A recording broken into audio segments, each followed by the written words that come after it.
Where did you find those? Under my seat. Are they heavy? Yeah. That means they're expensive. Put them back.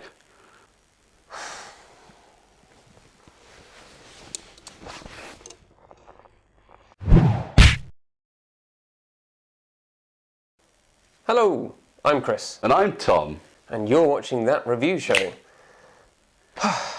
Yeah, well, I've had something I've wanted to say about this place for a while. This is my flat. I painted it Magnolia, nice to live in, but the cameras, which of course we film this on, don't like Magnolia very much. It's too yellow. It is quite yellow. Yeah, I was reading up on like what colour to paint my walls, and I've heard that grey is actually quite good for filming because it doesn't counterbalance skin tones and things like that. I've heard that actually, yeah, for passport photos you should wear grey because otherwise, like green makes you look really purple, apparently. The thing is though, I can't afford the paint. No. No, if only we had a place with grey walls.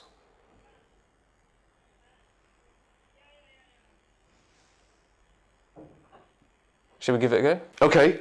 Right, let's go for it. All right, like this. No. Come on, Tom, you know how to start a dream sequence. Oh.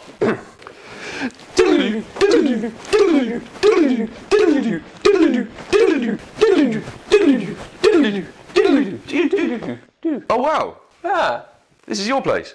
yeah. Huh. Look at that. Grey walls. Except a little patch of red over there, but... Whoa! Oh, Jesus Christ. Oh. It's all right, isn't it? Yeah, I like your place. It's like it's grey. It's like grey. It's nice. Little controller. I like the coasters, portal themed. Lovely. Fantastic. That's excellent craftsmanship has gone into those. Cool. Well, what did you want to talk about? Right, so we have been at the movies and we are going to discuss this week Jurassic World. Oh! I'm really proud of you for going on this trip. You're gonna have so much fun. And remember, if something chases you, run.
So, Tom, what did you think of Jurassic World?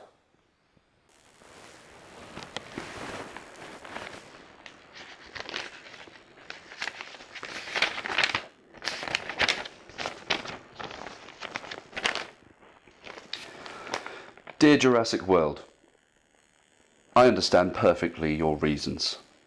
I understand that you knew that you could never live up to the original Jurassic Park and that you were building instead on the tradition of terrible B-movies that the franchise has descended into. You made this abundantly clear. I read the subtext. I know what you were saying. I'm talking about the T-shirt. Placing a fan surrogate into the film, wearing an icon of the original film's marketing, allowed you to state your position on any potential criticism you may receive from fans of the legitimately good film that started this all off. You told us that bringing up the original was in poor taste, that to compare this film to the original is not warranted or wanted. You told us effectively that this, that audiences are watching in droves, is not comparable to a legitimately good film. And so I don't mind that you portrayed fans as bumbling, disorganised man-children who cannot get a woman. I don't mind that you paid dividends of shoehorned fan service despite your obvious disdain for those fans, because you wanted nothing more than their money. You never even pretended you wanted their respect. I don't mind these things because the feeling is mutual. I'm not interested in rubbish B-movies. I'm interested in legitimately good films. You may deny that this is what you were saying, but I can read between the lines. You know this film was terrible and you don't care. I want you to know that I'm not angry. I don't hate you. You are what you are and are exactly what you set out to be. I cannot hate that. I feel nothing at all. Yours indifferently, Thom.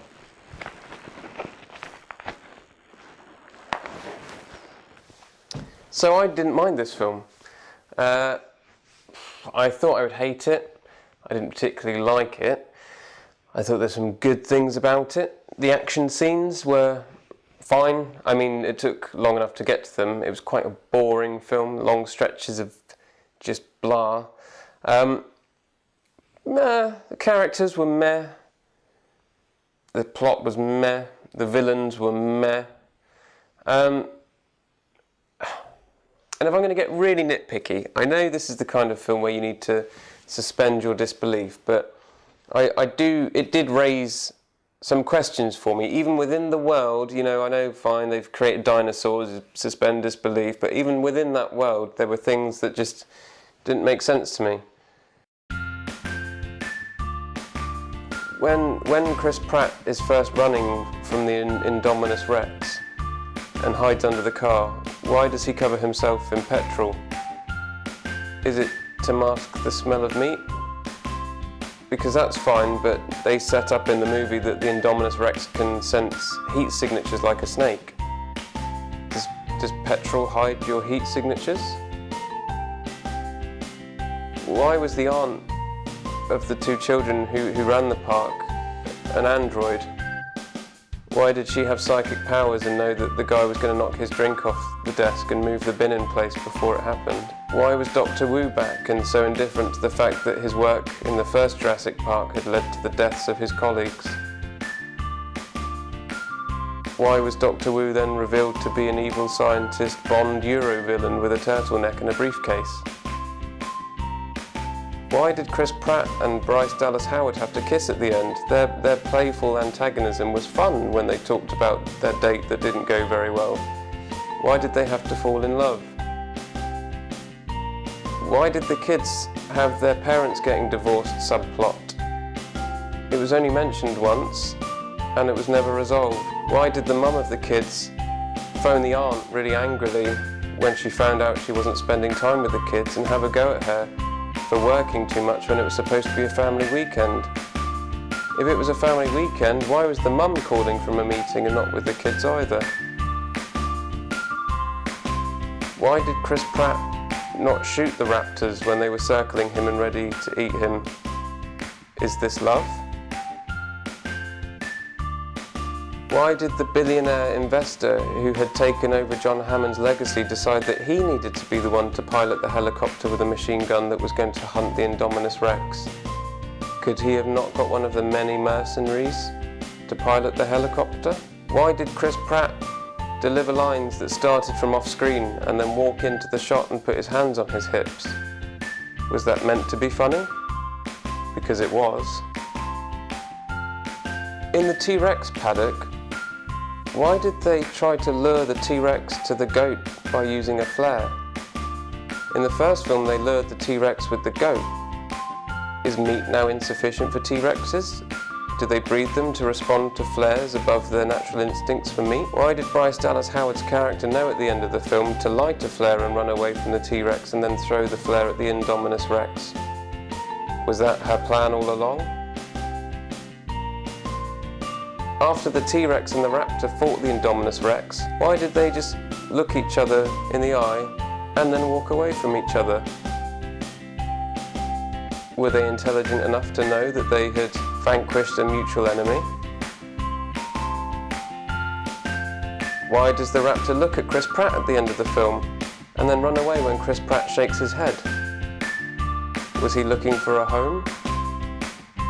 If raptors are perfect pack hunters, and they used them to hunt the Indominus Rex, when the raptors found the Indominus Rex, why did they all stand in a straight line right in front of it? After the Indominus Rex had communicated with the raptors and turned them against Chris Pratt, Why did the raptors then come back on Chris Pratt's side because he looked sad? In a ride where you're in a gyroscopic ball, why can you travel freely around the park? That's not a ride, that's rent-a-car. Why was the T-Rex used in such a heroic way? If this were a standalone film, the T-Rex would be meaningless to the audience. It's only fan service. Did we need fan service? Why is there a whole scene of fan service where the kids just find things from the original movie? Did we need to see the visitor centre, and the banner, and the night vision goggles, and the jeeps? And if the filmmakers think that's so important to fans of the original, why did the kids burn the banner?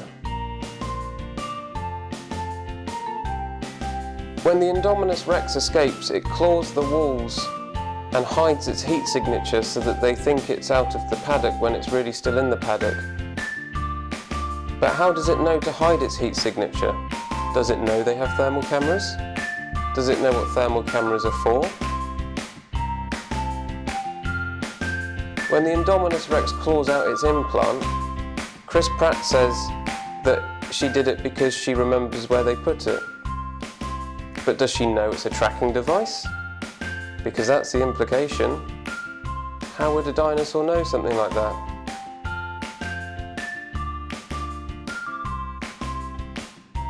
I think that's the end of my questions. I mean, I guess none of these little points really matter too much because it is just a shitty B movie, let's face it.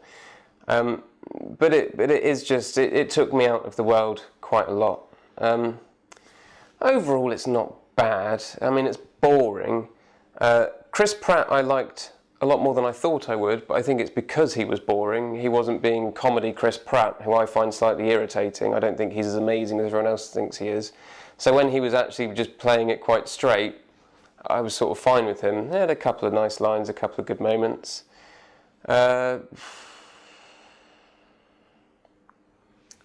Some weird choices with direction. The music particularly, the score. They used the Jurassic Park score in the wrong place.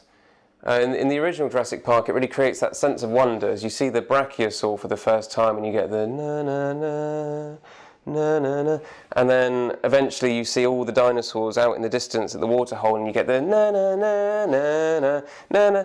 In this film, they played that music as the children were arriving at the park and walking through the visitor centre. So it was like na-na-na, na-na-na, ooh, an escalator.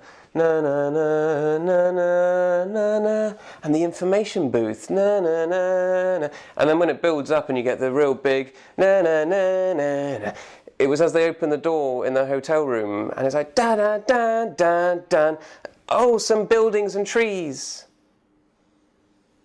And then later on, when they actually were out in the gyro ball thing and saw dinosaurs, the music, the score was just kind of na na na do do do do. And you're thinking, surely this is the point where you have the big Jurassic Park score, because it's like, wow, dinosaurs, as opposed to, wow, visitor centre. So yeah, I think basically the director, he's done kind of one indie film that some people might have heard of before, and I just think this project was maybe a bit too big for him. Some of the shots, like the shots of Chris Pratt walking on screen and delivering lines, it felt like he was trying to do an epic moment from an epic movie, and I laughed out loud. That was the one redeeming quality of this film for me, was the funniness of it, and it wasn't ever intentional funniness. It was always Chris Pratt walking on screen to deliver a line of dialogue, or Chris Pratt angrily stepping into the lift and then voguing as the doors shut, and you were just like, why is this happening now? The rest of it, I mean, if all you want from a film is dino fights, and you're happy to sit through an hour of shit and then go, yay, the T-Rex is fighting the Indominus Rex in crappy CG that doesn't look as good as the original Jurassic Park, still, why can they not make films that look as good as the original Jurassic Park? Then this movie's for you.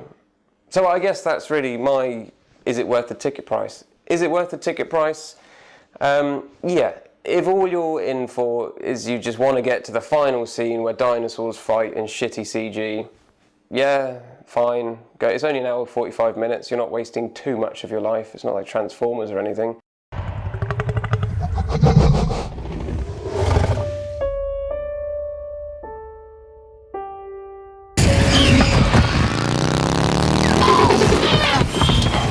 Tom, did you think Jurassic World was worth the ticket price?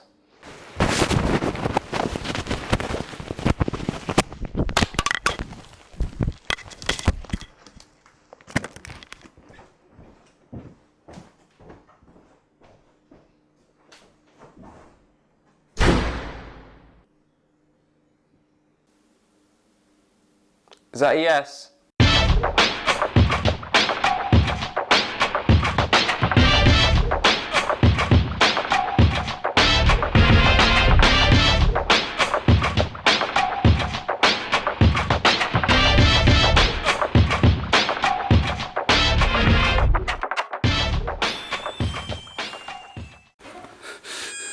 Hey, do you want to see something really cool?